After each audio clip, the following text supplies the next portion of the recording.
souhaitez livrer des tableaux parfaitement conformes à la norme IEC 61439.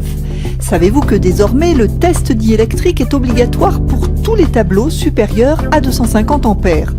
Un minimum de gestes vous permettront ainsi de vous affranchir de pas mal de problèmes. Voici comment procéder pour réaliser ce test de façon autonome. L'objectif du test consiste à réaliser, avant les essais fonctionnels, un test de tenue à la fréquence industrielle sur tous les circuits pendant une durée d'1 seconde seulement. Déterminer la valeur d'injection. Pour cela, identifiez la plus petite tension d'isolement de l'appareillage soumis au test diélectrique. Cette donnée est mentionnée dans les fiches techniques des produits. Consultez ensuite le tableau 8 de la norme pour connaître la valeur d'injection correspondante. Dans cet exemple, qui est une configuration fréquente sur le marché, la valeur d'injection est de 1890 volts contre 2500 volts dans l'ancienne norme.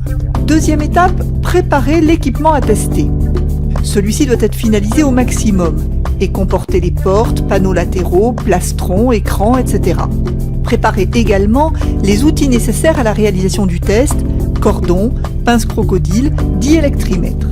Vous allez maintenant procéder au test à proprement parler. Fermez tous les appareils, sauf ceux qui ne supportent pas la tension d'essai ou qui absorbent du courant, tels que les parafoudres, centrales de mesure, horloges, auxiliaires, etc.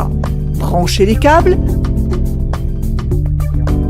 Réglez le diélectrimètre à la valeur, à la durée d'injection et au temps de montée-descente jusqu'à la valeur nominale.